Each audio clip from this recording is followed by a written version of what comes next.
Well, should we go ahead and get started? Is this a good time for that? Yeah. Hello, everyone. Thank you all for coming today. My name is Brent Glenn. I'm Artistic Director of Theater Emory, and welcome to the Rosemary McGee Creativity Conversation with performing artist Boyfriend. And welcome to Atlanta. Thanks for having me. So we're going to get started. As those of you who have attended these before, you know these are very informal, and we will have time at the end for a Q&A session with everyone. But for right now, the focus of these can be a wide variety of things. So I'd like to begin just by talking a little bit about Boyfriend and your life and the way that you have arrived at being a professional performing artist. I'm always fascinated by the way that people arrive at certain junctures in their life. So I think I'd like to begin with asking you about that. Cool. It might be a disappointing answer, but I never was the type of person to think, I'm going to be this. And like every step that I take will be serving this goal. My path here is actually quite meandering, and I know it's a bit of a buzzword, organic. I pursued a few different careers. I worked in film and TV, and I was the chick running around with the walkie-talkie and a clipboard making sure everyone was in the right place. I was a production coordinator. And so my background was really on the opposite side of the curtain. And after that, I shifted into a career in arts education and was the director of an after-school program. And during all of that, I would just kind of be mumbling under my breath these little rap verses that I would string together, and then would only ever share them if I was like drunk with a group of friends late at night. I was like, hey guys, you want to hear this thing that I came up with? And at some point I decided, I think I'm going to make a music video. That would be fun. But every next pivot was sort of like approached with a shrug more so than this like narrowed, focused gaze. And eventually, with a shrug, I decided to quit my job in arts education and pursue this full time while I had some good inertia. I'd just gotten some press. Huffington Post had written about me. And so I was like, okay, maybe this is my moment. I'm going to try. Might as well try now. I figured I could always be an underpaid educator. I might as well be an underpaid artist for a little while I'm young and cute in my underwear on stage. And that was 5.5 years ago. Oh, wow. That I like jumped in feet first.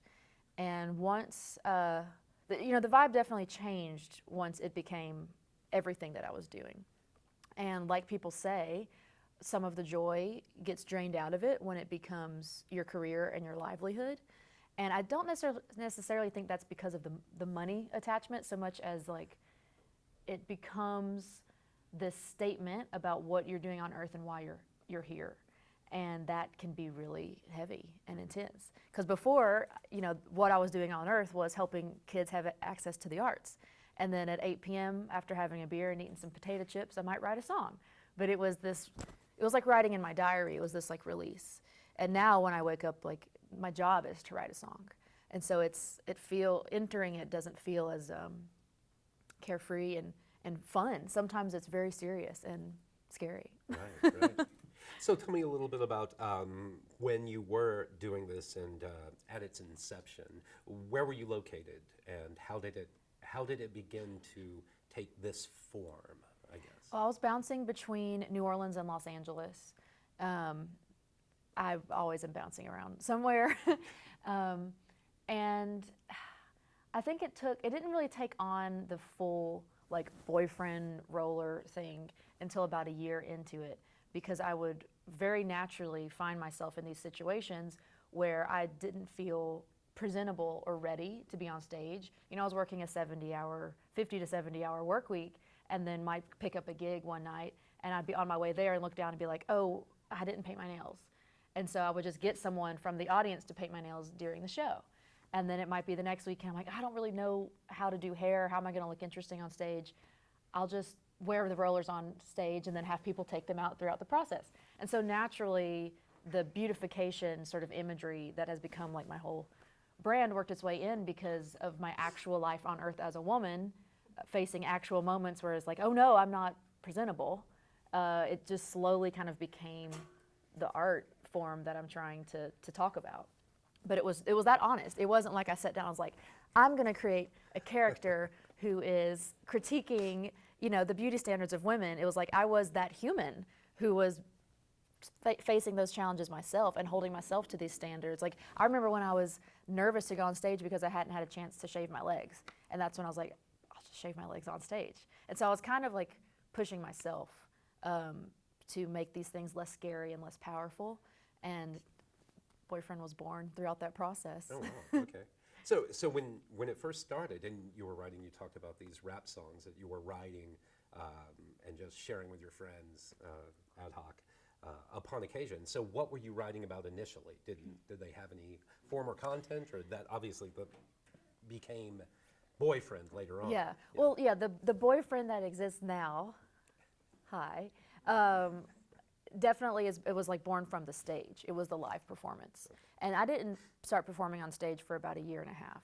And so for the year and a half prior, I was just making music videos constantly, like just super DIY, low budget, fun little music videos, and would kind of be becoming a different character in each one. And that early work, you know, it's kind of like, y'all are in college. It wouldn't be totally fair if 7 years from now, one of your papers is published and everyone holds you to that standard. Like these early years, I was just kind of figuring out what my voice was and how I wanted to talk about things and what issues I wanted to talk about.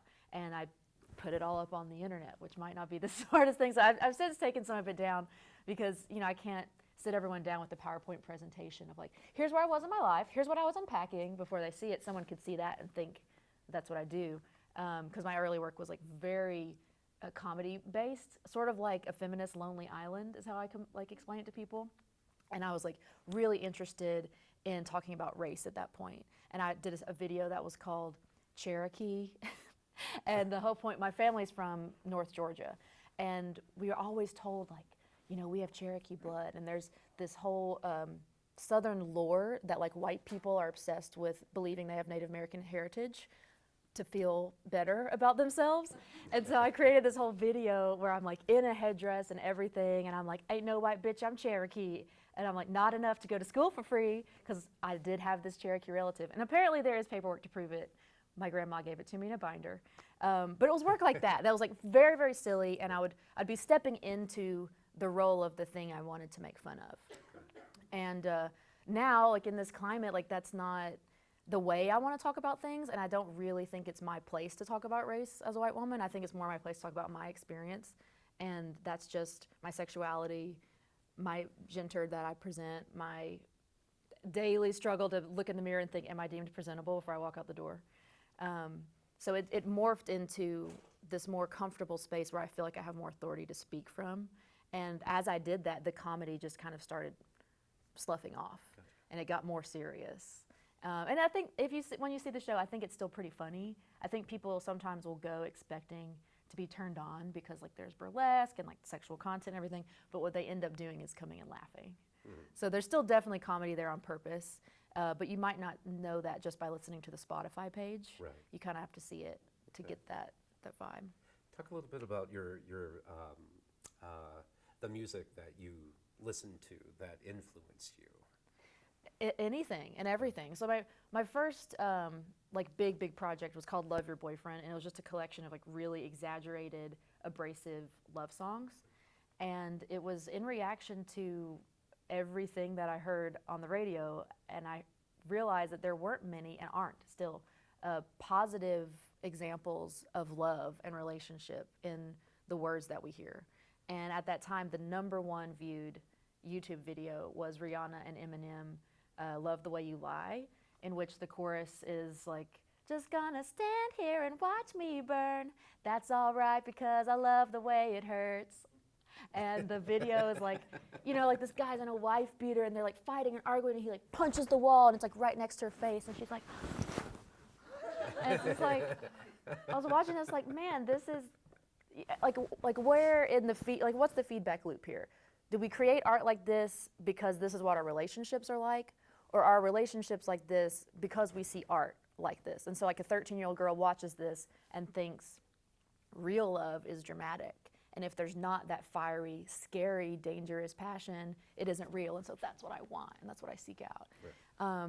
You know, and simultaneously I finally got my own place and finally got a record player, and I got all my family's old records, and I was listening to a lot of stuff from the 60s, a lot of Vicky Carr, and that's a much easier and more accessible place to get at like the sexism of the times, because like we can all look at Mad Men imagery and be like, oh yeah, that was so fucked up back then.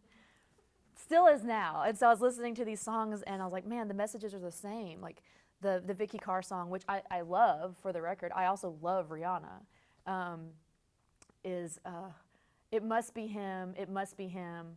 She's waiting for the phone to ring and she hears the phone ring and she says, if it's not him, then I shall die. Oh, I shall die. And so it's like, it's melodramatic, yeah, but that's the message. Like my little mom, who was probably 6 years old when that song came out, that's what she's learning about love. And so I wanted to make songs where, once again, like the earlier work, I was stepping into the role of the thing I was trying to critique. So my actual voice is saying things that I think are very unhealthy and like very codependent, horrible demands. You know, look at me, I need some fucking attention. Like if you really listen to the words of these songs, they're meant to be a little bit abrasive and a little bit scratchy on your collar, to hopefully like inspire people to listen closely to the other love songs that they're just passively consuming while they're grocery shopping or in line at the bank. Like we're hearing these messages constantly. And so I tried to just turn it to 11, turn the codependency up to 11 so that you notice it a little more. One of the ones I really like is called Say You Will. And I always perform it in a wedding dress. And you'll see it tonight if y'all come. But in it I use very purposeful like nursery rhyme, sing-songy cadences. But in those cadences say very inappropriate things to try to point to how actually gross it is that we indoctrinate little girls to be brides. So like one of the lines is like, as you lay me down to fuck, I pray the Lord my soul to suck. If I should die before I come, I pray the Lord my soul is done. So it's like that's uncomfortable. It should be uncomfortable, because I think we should wince a little more than we do about what we tell little girls. Like we give little boys tools of destruction and tools of construction. It's like, here's like a monster truck for you, or you can be a monster, or you can have a giant bulldozer. And then we give little girls a kitchenette and a baby doll. And like, yes, all that's changing, yes, all that's changing, yes, all that's changing. But it's still how I grew up, and it's still something that I want to speak to. So I don't even remember the question because you let me start talking about myself. And you're right, I think we're all very I'm a Leo. Sort of hyper aware of that media reinforcement of these stereotypes, you know, and the way that they play into them, not just in music, but of course in the film industry. I mean, we see the same stories being told in the same way over and over. Cool. I wanted to ask then about, okay, so what about performance in general? Away from music, what had you done any performing before you started working in this way as a musician? Yes, I was in show choir. So y'all know Glee?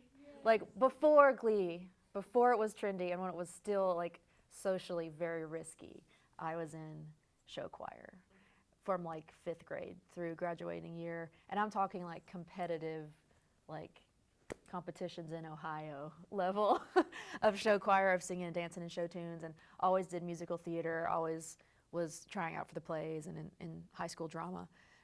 Didn't do any of it in college at all. I think I just thought, okay, it's time to get serious with my life.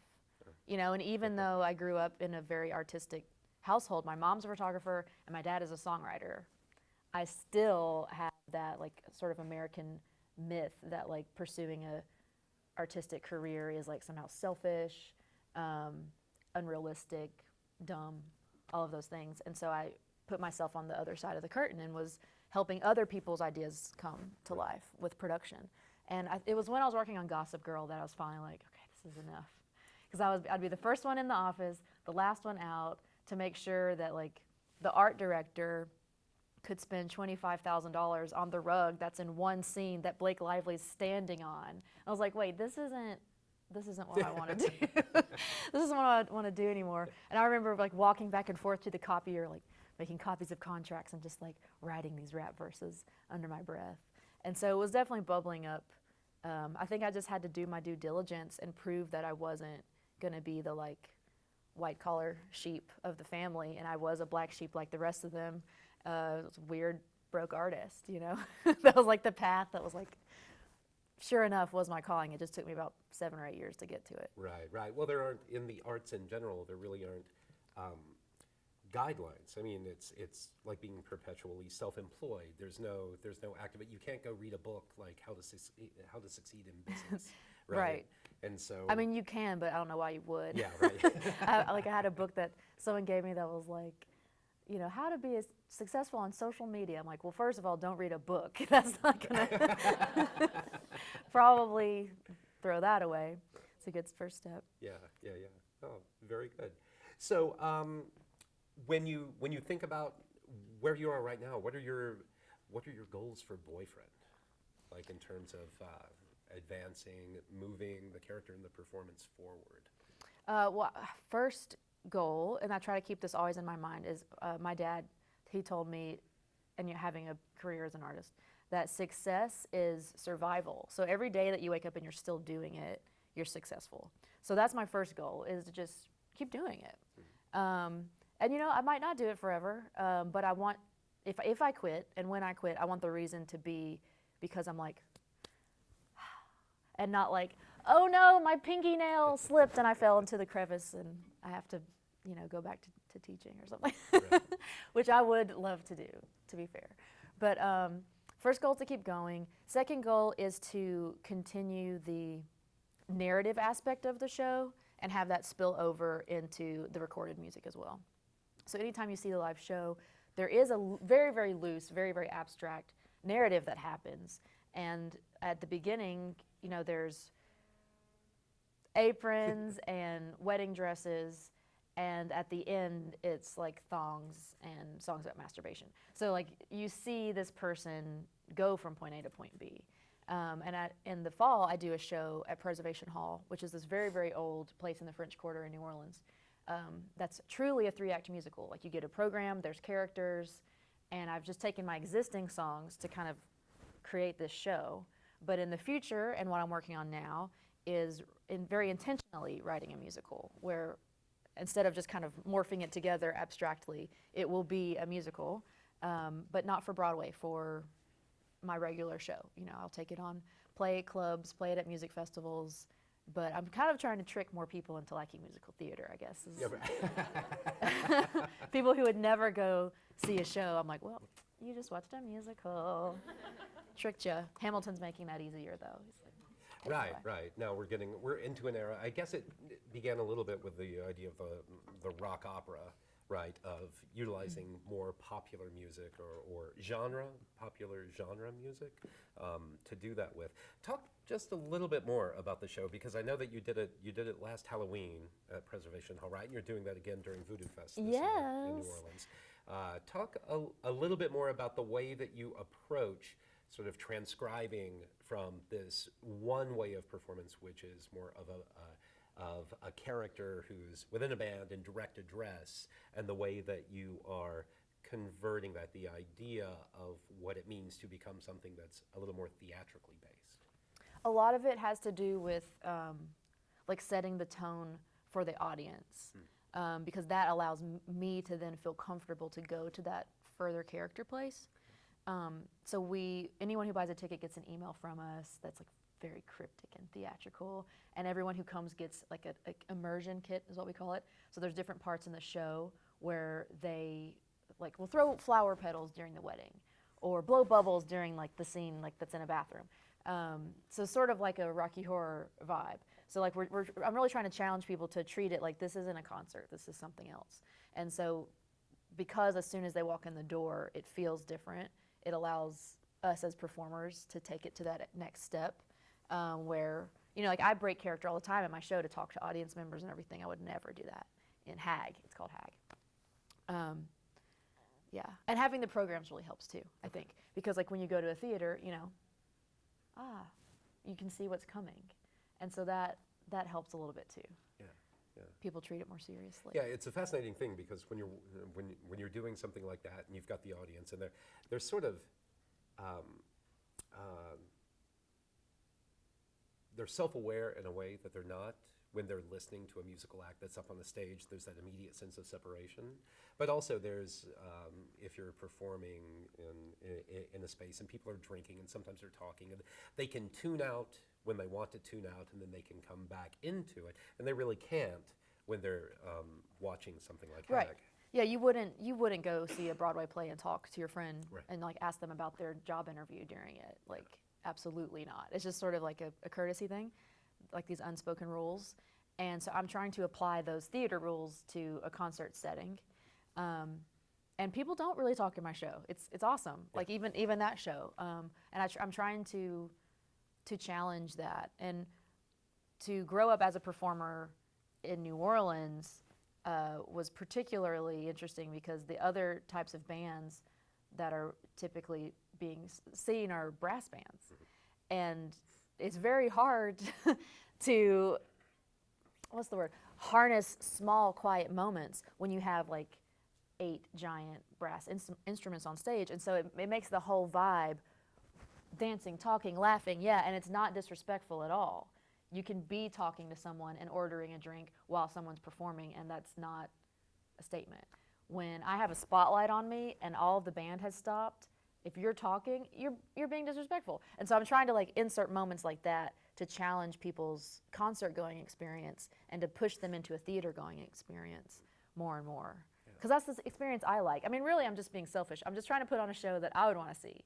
Because I was going to rap shows and I was horribly disappointed. I was like, well, this isn't what I want to see. Like, what do I want to see? I want to see costume changes. I want to see set pieces. I want to see props. And so I created this show that I would attend. Yeah. Okay. Great. So talk a little bit more about, so you perform at a wide variety of places all over the place. So, but you're based in New Orleans primarily, and you're right, what you do, like nobody else does anything nearly like what you do down there. What has the reception been like for the show? Great, Generally? super great. It's the best place I think I could have subconsciously chosen to grow this. Partly because the city, I always say to people who haven't been or who don't have a relationship to the city, it's a place where the inner child is still very much alive. So you have like, 50-something-year-old women with full-on careers and kids and everything who own a hot glue gun, always have a stash full of jewels, will bedazzle a little one piece and go join 6 of their girlfriends to learn a dance routine and then parade it on the street. So something that like in Des Moines, you'd be like, oh, that's so sad. Did you hear about Cheryl? She had a breakdown. In New Orleans is just like the norm. It's like most people they're a member of a crew or they attend a ball every year. Like there's something around the Mardi Gras culture that allows people to play. And so that made, for me, a really receptive audience to what I was trying to do. And people come dressed up, they come in rollers, they come in lingerie, because people love to dress up in New Orleans. And like Mardi Gras culture extends throughout the whole year because Halloween is a very big deal there.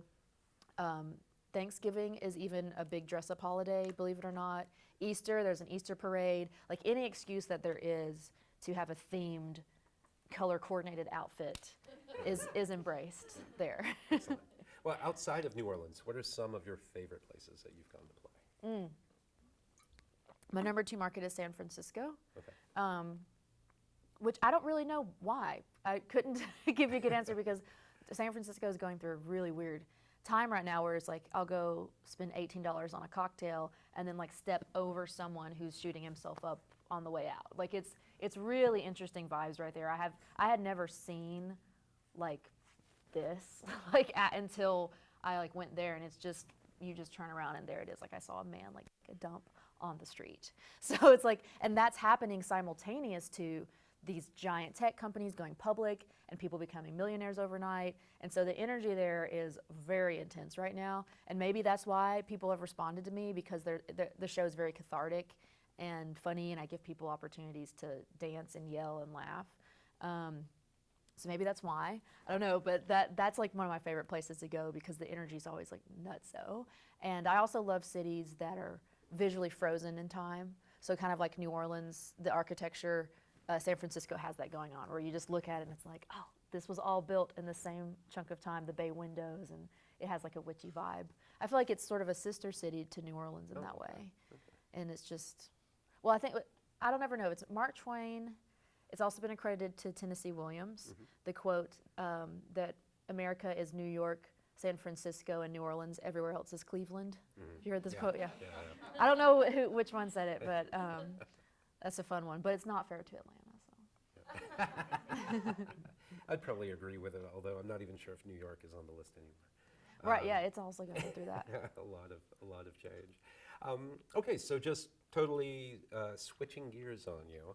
So talk a little bit about for young performing artists who are interested but have a lot of the same questions you did when you were maybe 18 years old of how do I pursue doing what I want to do when there aren't really any known paths for it. What would you advise people to do?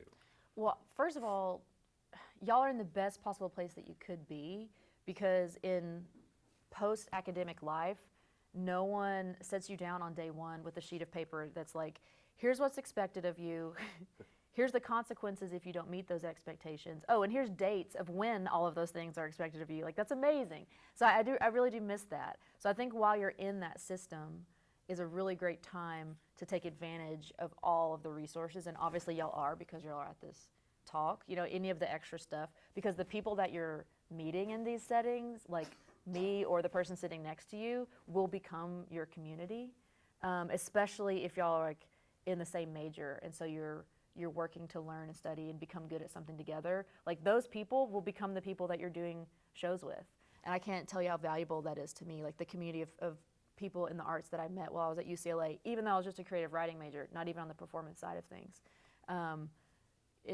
It's kind of all the same to create and share, regardless of what that end result is, if it's a photograph or a play. And so the more like allies that you have in that space that you can just vent to and ask questions about, that's more people that they're going to introduce you to. So I'd say, like, I hate to say the word networking because that's like gross, but like true relationships. If you can just have like 2 real friendships with people who are trying to do something even vaguely similar, like meeting in the creative realm, I'd say that's incredibly invaluable. Like I just went and saw Slave Play. Have y'all heard about Slave Play? And because one of my friends from college is in it, and you know, I got to like meet people and like meet the playwright and all of this, and that's something that if I just approached it, you know, blind, I'd have like no access to. Like, it's like, wow. But I have access simply because of this friendship that was created during college. So like, I'd say, like, look around. It's not all the people that you're going to meet afterwards. It's a lot of the people that you're meeting right now. Excellent, excellent. Yeah. Very good. Well, I'd like to open it up to questions to people. No? Yeah. Sort of just along what you were just talking about, I'd love to hear more about how your performance persona now and the acts that you've built, how they are collaborative. So what sort of collaboration you use, because I think that's something that's big in this art form, you know, that it is a collaborative art. So I'd love to hear about the other people you work with and how those relationships were started. Yeah, that's a great question. Well, just for tonight alone, you're going to see Chris Royal, who's a saxophone player and band leader. He'll be playing like 3 different instruments. You'll be seeing a drummer, a guitar player, Mamie, who is my dancer, who, fun fact, I went to high school with, but we didn't even know each other. We like knew of each other, and then like years later now, like she's like my MVP cast member. And then behind the scenes, you'll see Ryan. Well, you won't see him. He's sitting back there right now, actually, who's my manager. And Alex Diaz, who is the sound engineer. And she's pregnant, which is like a big deal because there's so few women in that space, in the engineering production space. And I think, isn't our lighting director tonight is also pregnant? Yep. Yeah, and so we're like, oh, wow, this is awesome. I don't know if that's ever happened before. So just that alone, like that's just the people in that room tonight. That's already a whole network of 10 people. But in order to even make these songs, I don't play an instrument. So every single song that you're hearing has at least one other person as a writer and creator on it. And I don't just work with one producer. I work with a ton of producers.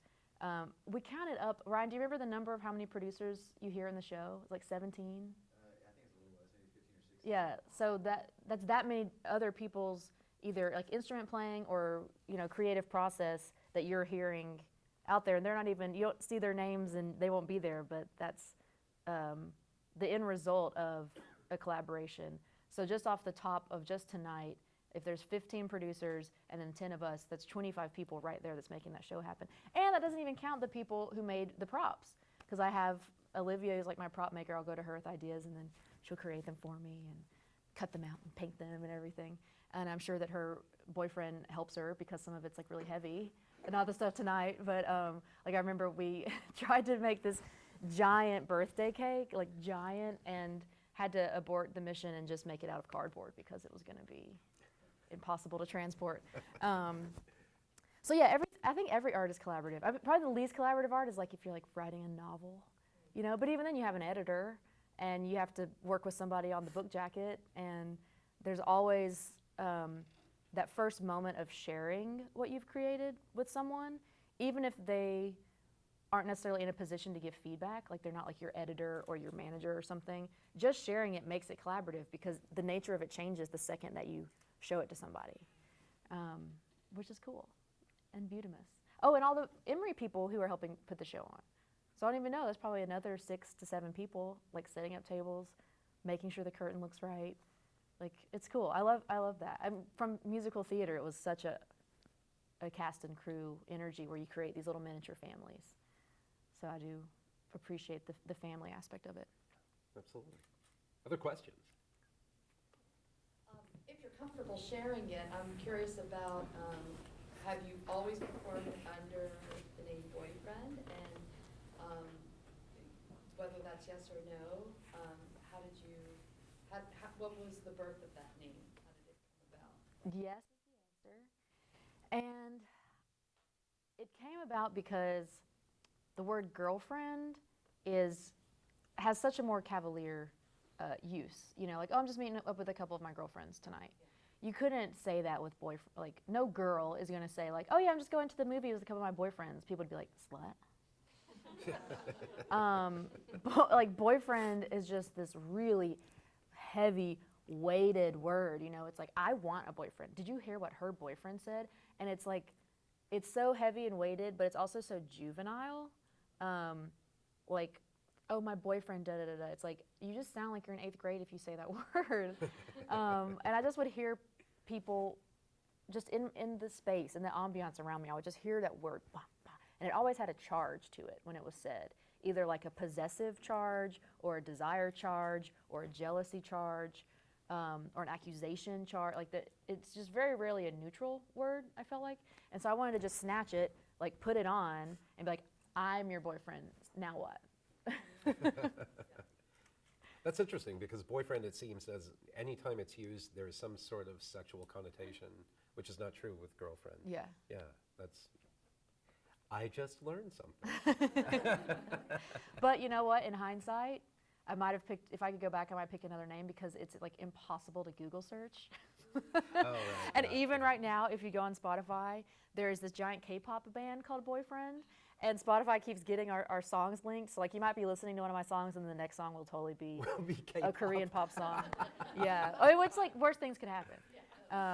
Yeah, and then Ariana Grande just released the song called Boyfriend, Oh, and yeah. there's Justin Bieber. So like, not the best from a business standpoint. If any of you are trying to like go out on your own, I'd say like come up with a funky spelling or some sort of something that's like only you. It's searchable because that has honestly, I'm being silly, but I do think that it's like held me back a little bit because people will see the show and then I'll like see a geotag on Instagram later and they're saying #boyfriend. It's like, well, that literally 17 million people just use that hashtag. So it's like there's no way to like find me, and people have a hard time finding me on social media and stuff like that. So, True. but Technological difficulties Yeah. within that. Do you think that right now, working the way that you do, how do you think that technology is affecting your creative process or the way that you approach what you do? my first responsible. So, because it affects it so much. I think it affects just like, you know, Sally who's going to lunch because Instagram and Facebook, but Instagram particularly, has put this visual art component to just living your life that as a human race, I don't think we've ever experienced before, where everyone is now a curator of their own personal brand.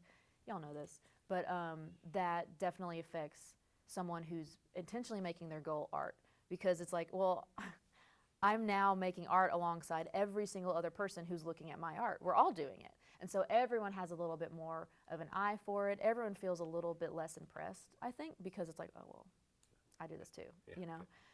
And so it can be a little scary, and sometimes I can get like a little bit like deer in headlights, because with each Instagram post, it feels like you're creating like your resume. Right. You know, like that's the, I don't know, I'm an Instagrammer, so that's the platform that I interact with the most. And when someone tells me about a musician, that's what I go to. And I might not have ever heard a note of someone, but I'll be like, oh, I love them, because I'm a fan of their Instagram page. And so it's, luckily for me, I really love visual arts. I love doing photo shoots. I love conceptualizing all of that. But for other artists, like, you might just be like a great bass player and you don't really like taking pictures of yourself, and that affects your brand now. So it's a burden and a blessing, Yeah. you know. Cool. Great. Other questions? Do you have a piece of music, piece of art that you're like most proud of and why? I'm going to be so shitty and be like, yes, but it's not released. And I don't even know if it ever will be. But there's this song that I wrote called Hallelujah, and it's right now it's just in demo form, and it's just like I walked into the booth and I just sort of vomited out all of these emotions, and because of that, it's like not really put outable. It needs work and it needs sharing, but also because of that, I've never been able to fix it or edit it, because what I'm hearing is basically like a live therapy session. But it is like, it's like me dealing with how hurt I was by my religion in that song. And I haven't gone there yet with my work. I'm still too scared.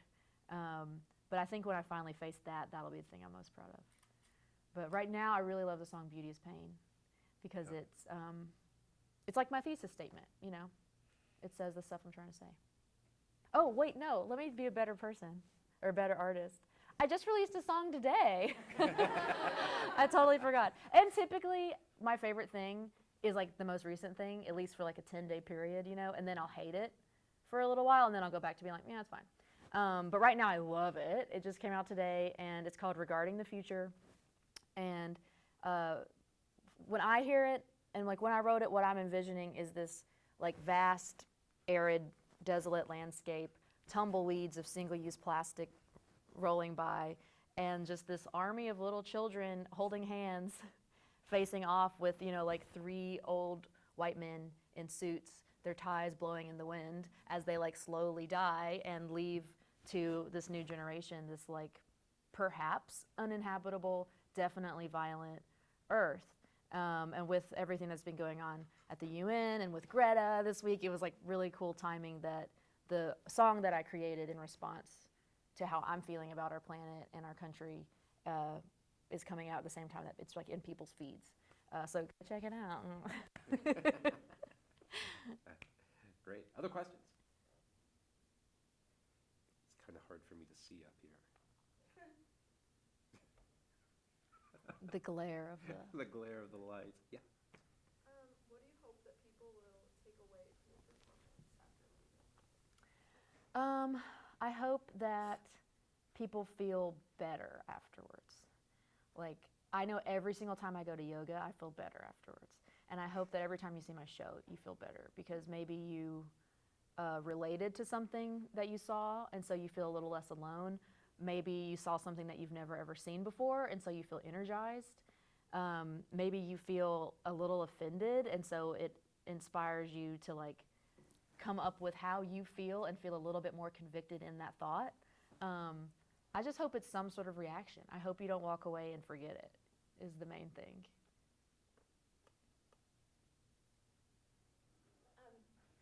Feel free not to answer this, because I know some people hold their processes quite dear, but if you could maybe just talk us through your process of from impetus of an idea for a song all the way through like its full fruition even. I don't hold it dear at all, because it's my job. And so I'm not one of those like barefoot joint smoking incense lighting artists that's like waiting for the muse to visit me. that was kind of a bitchy statement, but because I write songs for other artists as well, and so it's going to be like, okay, at 2 p.m. today, I'm writing a song for Big Frida, and it needs to be about this, this, or this. And so I've always had a very academic approach to songwriting, and I love writing for other people because it really is more like homework. Like for Boyfriend, I'm writing stuff that I feel like I need to say, but when I'm writing for someone else, I'm researching and trying to anticipate what they want to say next and what their audience wants to hear next. Like I once had the opportunity to be in a Rihanna writing camp, which was the most exciting thing ever because I'm a huge Rihanna fan. So I got to, like, as a consumer, be like, hey, what do I want to hear from her next? And for the record, it's some gay shit. She hasn't gone there yet. Like, come on. Like, wouldn't that explode the world? Anyways, so for me, it's like the muse works for me. Like, I'm telling her, we have an appointment at 2 p.m. So show up. I'm going to show up ready. And of course, it's not always the same. Like sometimes I'm in the shower and it is like that prickly feeling and it's like, oh, I had an idea. And sometimes it's 2 p.m. and I'm in the session and I'm not really having ideas. And I have to dig through old stuff and it's like more begrudging. But what you hope is, and if you're successful, your craft is the workhorse and the inspiration is the thing that can maybe come and leave. But the craft is good enough that it can stand on its own. And I think I'm almost there. You know, if I need to, I can sit down and write a song. It might not be the best song I've ever written or the song I'm most proud of, but I can do it because the craft aspect of it versus the mystical aspect of it. And the best thing is when those two are dancing. Great question. Yeah, Philip Glass, I think, had a great statement about that, which was about training your muse to come to you. He gets up and he works beginning at 5 o'clock in the morning, and he works from 5 until noon, and that's when he writes, and so that's when he's ready to write, and he prepares himself for that, and that's it. Which I always like that idea, you know, gives you a little more authority over your process. And it gets things done, right? Yeah. Excellent. Other questions? Yeah. How do you think your like costume pieces, like the lingerie and like the underwear, like plays into your performances every time you go on stage, and like why do you choose the piece that you choose? I'm glad you asked. A lot of it goes back to what I was mentioning before about how we can like look at the 50s and 60s and instantly get to that place of critique of the way things were. And so I purposefully set a lot of my show in a retro atmosphere so that you're more quickly getting to the idea of like women are oppressed. Because like when I see Ariana Grande on stage, I don't see someone who's oppressed, I see someone who's empowered and I see the future and like the ideal. But I'm still trying to talk about the progress that needs to happen instead of the progress that's happened. And so I purposefully, like to me, like an apron and a frying pan, like those are very weighted objects of imagery. And so every single thing that's on the stage is very intentional. Like at the very top of the show, I have like this 1980s blazer on, and it's for the song I Need Some Fucking Attention. Because in the 80s, women were like entering the workplace more than they ever had, and shoulder pads became a thing because we're more slender-shouldered than most men. And it was actually our way to physically take up as much space in the elevator and in the boardroom. And so anything I do is very intentional. And the underwear aspect of it is very complicated because people will be like, well, aren't you just playing into the male gaze? You know, like if you're just putting your body out there for someone to see. And I'm like, yes, and I'm harnessing that gaze, and there's something empowering about that. Well, I used to strip, and so there's something really empowering about that too, because it's your decision. When it's your decision, it's the best feeling ever. It's like, yeah, objectify me. I'm putting it up here for you to. And in my show, the things that I'm saying and the things that we're unpacking are more challenging than they are sexy. And so I really don't think most people are coming to my show and getting little chubs. I think that they're I think that the blood is rushing more to their brain than their crotches. Put it that way. And you know what? If some of it goes down there, that's fine too, because it's fun. It's fun to be sexy. It's fun to feel sexy, and it's really fun to step into the shoes of like oppressive imagery. So the apron, the wedding dress, to me, the wedding dress is like a sign of the patriarchy. And I'm not saying you shouldn't wear white on your wedding day. Fucking do it. Lipstick, in a way, is like this weapon. And I don't know if y'all know this fun little fact. Lipstick used to be something just for whores, just for street women, until the suffrage movement. And the suffragettes were like, if we're going to be heard, we need the men to like pay attention to what we're saying. And they started passing it out on the streets to the people who were protesting. Boom, red lips, alert, alert, listen to what I'm saying, pay attention to me. And so that's a great example of something that like, it can feel like a burden. I need to put on this lipstick so that I'm more presentable to the world. But it can also be a weapon. And I'm saying like, get a nose job, get a boob job, wax your legs, or don't wax your legs, never wear makeup, get married in black. Like, do whatever it is you want, but just engage with it consciously and intentionally. And so that's what I'm trying to do on the show, in the show, is like, I can't control if someone reacts to it. I can't control if they're reading the critique more than the sex appeal. But I'm putting it out there for them to consider, and I'm just hoping consideration is the end result. Excellent, great question. Any other questions? Yeah. Can you talk about, can you talk about the what's the word I'm thinking of, the racial, because rap is generally an African-American form, and you're a white woman coming and doing that. How do you navigate that? Carefully, and slowly, and cautiously, and diligently. Because, for one thing, I say rap cabaret because I think that rap is bigger than race. And I, as a white woman, grew up hearing in mainstream culture rap every single day, right next to the Britney Spears, right next to Backstreet Boys, and all of that. So it's a delicate tightrope between the respect for the history and the origin of it, which was political and charged, and for where it's gone now, because it is entertainment now. It's both. And I think that it should be allowed to be both. I think that you should be able to listen to it to escape or listen to it to engage. And my job is to respectfully walk on that line so that it's never stealing, it's just participating. And it's hard, and I get scared sometimes that I'm maybe not doing it right. But the fact that I'm Southern also complicates it, because there's a certain like intonations and certain phrases that I grew up around and I grew up saying that some people might call racially charged, that I'm like, oh wait, that's what my aunt used to say. And so like I try to be really careful about those. Like the song Man Cheatin' that you'll hear tonight, I have everyone chant like, hell no. And every time I do that, I'm like, I hope that they don't think that this is minstrelly. Because for me, it's not. I'm thinking about my really pissed off aunt when she's in traffic and she's mad and she's white as hell.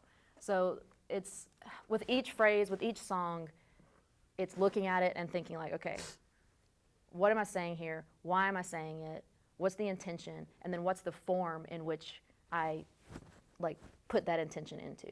And my intention isn't to say like anything really about race as a white person. My intention is to say stuff about my sex and my gender and my sexuality. I don't really think it's my place to be like, this is what everyone should say and what everyone should think. But because I'm participating in it, I actually am accidentally saying things about it. So I'm always trying to read, engage, take a step back, rework something, read, engage, take a step back, and think about it, because it's serious, and I don't want to be Iggy Azalea. You know, I wouldn't want to be cavalier or disrespectful ever. But the way I entered it was because I was really embarrassed by my singing voice. My family are all vocalists, and they have these amazing voices, and rapping was the thing that I was better at. And I could do it really fast, and I could put a whole bunch of words into one song. Like if you're singing, one song might take up, or one word might take up like 4 counts. But if you're rapping, you can fit like 16 words into there. And so I was able to just like inject so much into one verse, versus my sister, who's a songwriter who sings, she only gets like 3 lines in there. And so like my path into it didn't have anything to do with race. You know, I was like, I listened to rap music and I loved it. And then I found myself participating in it. It was like, okay, I have to like be careful and make sure that I'm being respectful. Yeah, it's an interesting time as it widens. I think it's going to continue to widen, and the people who are participating in it are going to become more and more diverse. and I'll be watching and participating. Cool. Great question. Some other questions? Anyone? Anyone? No? Well, very good. Well, you can see Boyfriend tonight and tomorrow night at 7:30 in the MGM Theater right down the hallway. I'm sure some of you are going to be coming to that. I know I'll be there, and we're already sold out for both shows, but we do have a waiting list, and we should be able to accommodate people if any of you do not have not yet signed up for that. But I'd like to thank you very much, Boyfriend, for coming Thanks and for talking with us having today. me. Yeah, it was Thanks for fantastic. listening to me blab. It was great, and thank all of you for coming today. It's been fantastic. All right, and we'll see you at the show, hopefully. Yeah. Thanks.